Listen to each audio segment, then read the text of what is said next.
Hi everyone. So today I'm going to start the topic statistics. So in ninth class also you have come across this topic and in statistics. So what you have done in ninth class, you have made frequency distribution from out of raw data, then ungrouped as well as group distribution, and then you have expressed the distribution pictorially like histogram, frequency polygon, etc. And also you have learned about the measures of central tendency, mean, median and mode. And so the measures of the central tendency are nothing but the numerical representation of the data. So now in this 10th class we'll discuss about how to find out the measures of three central tendency, mean, median and mode, with the help of formula. And we'll find out measures of central tendencies for group distribution, unlike ungroup distribution that you have done in 9th class. So now grouped and ungrouped distribution you know very well.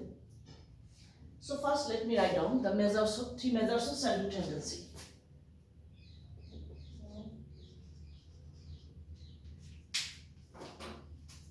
Measures of central tendency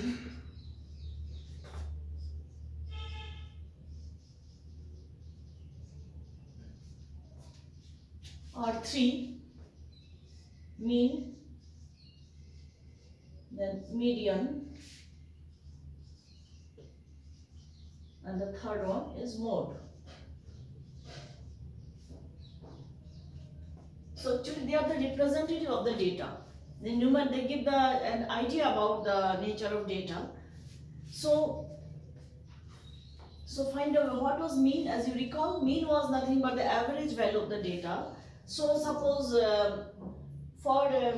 let me take a group frequency distribution, or let me start with raw data. It will be better for you to understand because we are recapitulating. So let me take some raw data.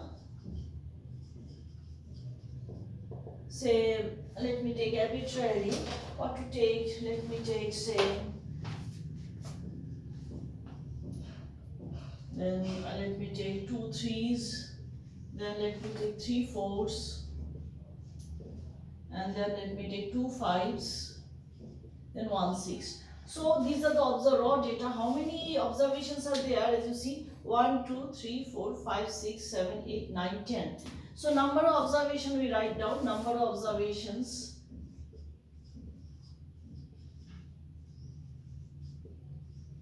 which is denoted by n is your this. And how do you find out? If you recall, the mean was sum of observations upon total number of observation.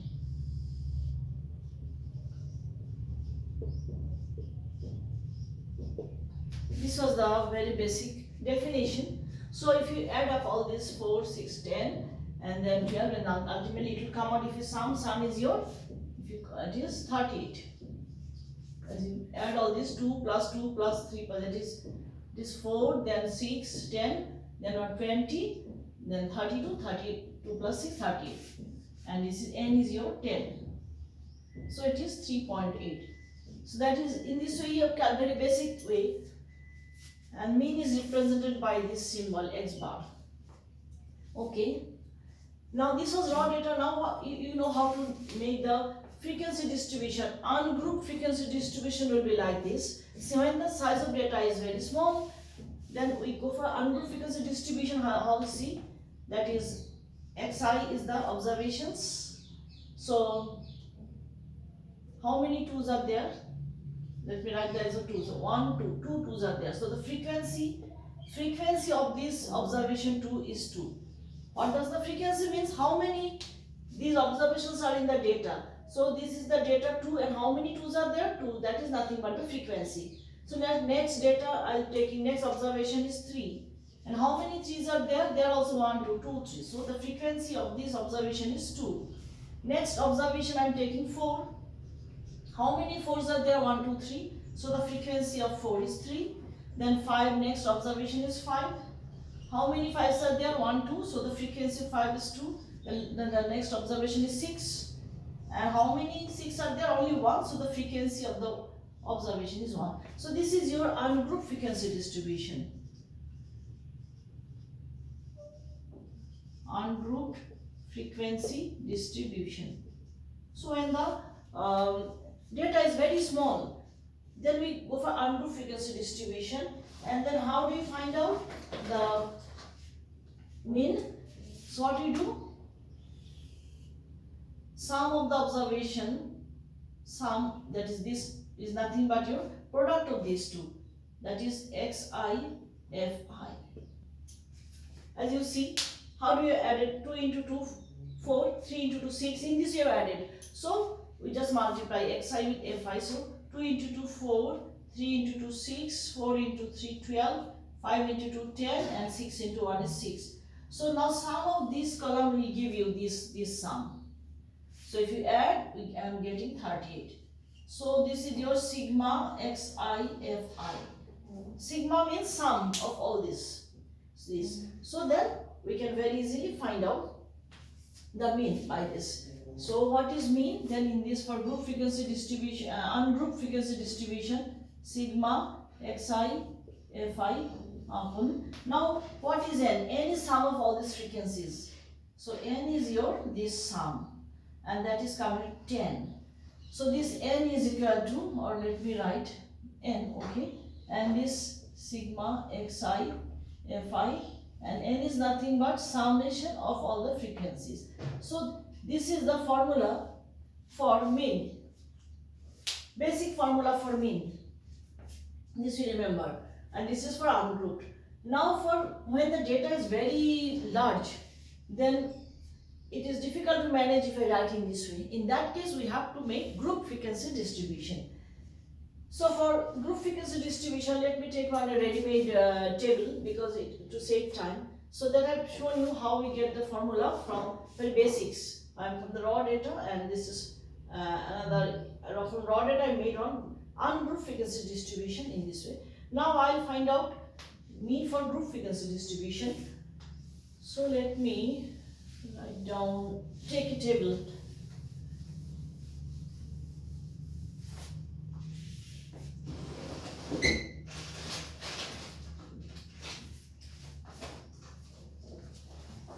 Take a table.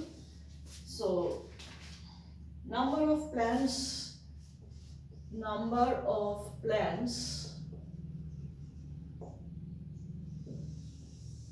and then number of houses. Okay, so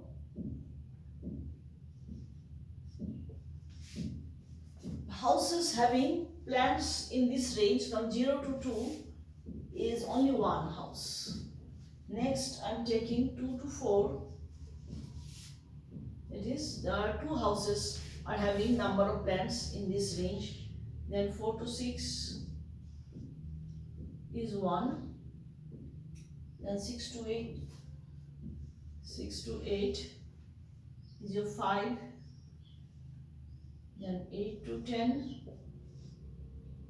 is 6. 10 to 12 is 2. 10 to 12 is 2. And 12 to 14 is 3. Now, the survey was conducted by a group of students as a part of the environmental awareness program, in which they have collected the following data regarding the number of plants in 20 houses in a locality. In 20 houses, that means sum of this will be 20. This n will be 20, which is nothing but sum of all this, 20 houses. Okay. Find the mean number of plants per house. Question is, find the mean number of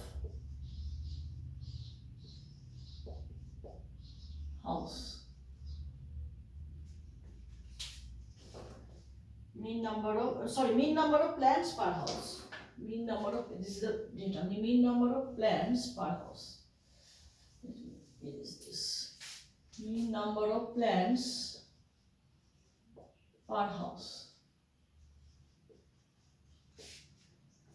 So here, this is your group frequency distribution. 20 houses are there and the number of plants in this range, that is only one house is there, and number of houses having number of plants in this range. So in this way this data is grouped. So this is group frequency distribution. That means when the observations are in groups instead of only one, like ungrouped, that I have shown last example. So we have to find, how do you find, and the basic definition is this. So I have to use this formula. Now in this case, in group frequency distribution, what should be your xi? That is the question, because in ungrouped there was no problem, always only single values were there, so that is xi. But here it is a range. So so the first thing, I have to find the representative of each group. So this xi has to be the representative of each group. Because I have to take a single value, then only I can use this formula. So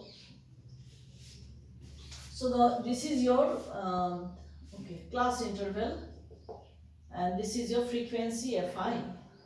So I have to form another column which will be your xi, and this is nothing but your class mark.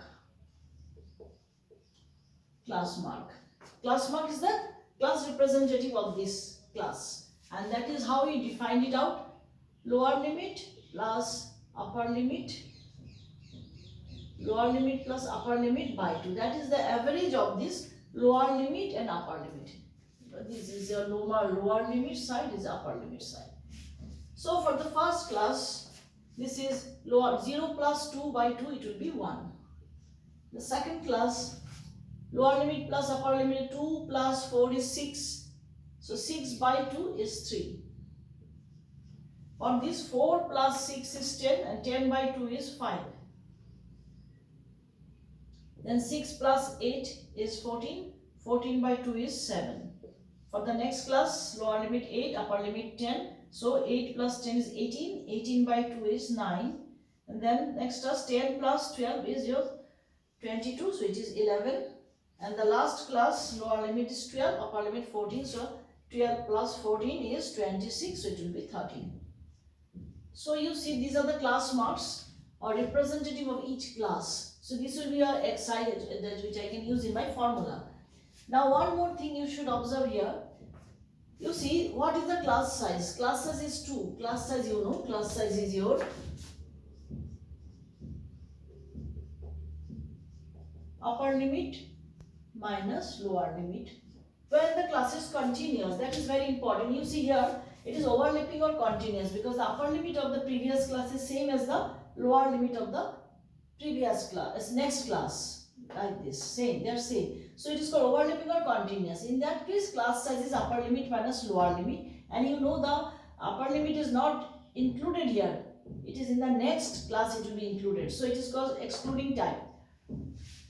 And these things, if you recall in learned in 9th class, there may be some classes which are non-overlapping or non-continuous, discontinuity, like this. It may be like this, 0 to 2, then 3 to say 5, or then 6 to say 7, or say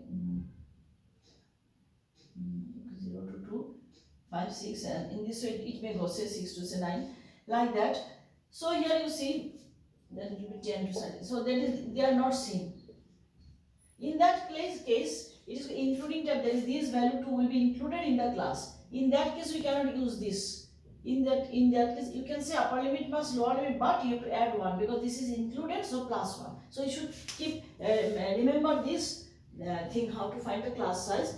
And so, or one thing, you can also make the class continuous, as you know, by subtracting 0.5 from the lower limit and adding 0.5 to the upper limit. In that way also you can do. Okay, now this class size is also denoted by h. So what is age? Age is upper 2 minus 0, so age is your 2. So 2 is the class size. H is 2. So if you see one thing, the first class mark is 1, then 1 plus 2, 3, then 3 plus 2, 5, 5 plus 2, 7, 7 plus 2, 9, 9 plus 2, 11, 11 plus 2, 13.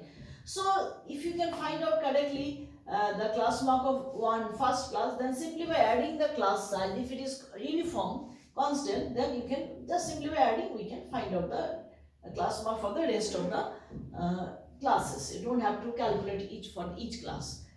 So this you should remember. So the next in the formula, it is I have to find xi fi, sum of xi fi is required. So I have to form another column.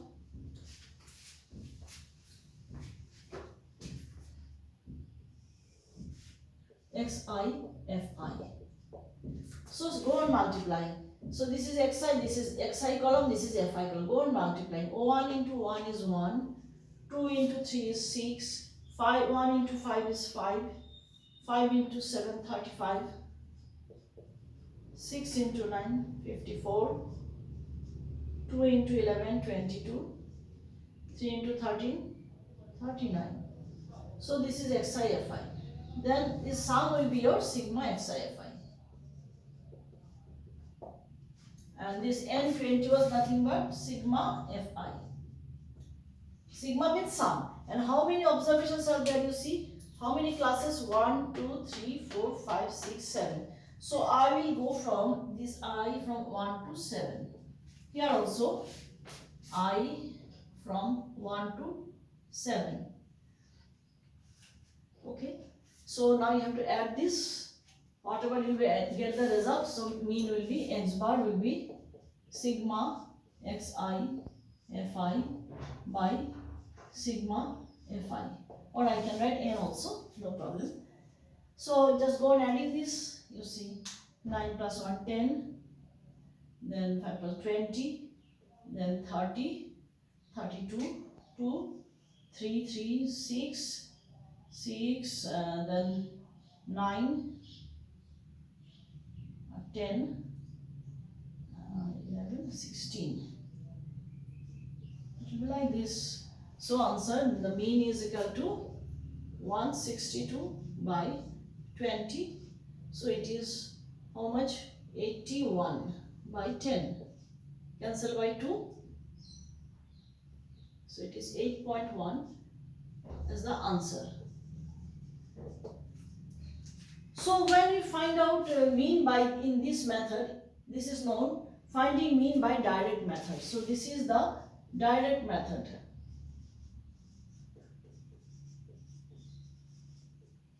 Direct method of finding mean. Okay, mean. This is your mean of group frequency distribution. So basically what we have to do, we have to find a column of class mark, which is your xi represented to each class. Then you find the product of xi fi, then get the sum, then this sum by this will get the mean.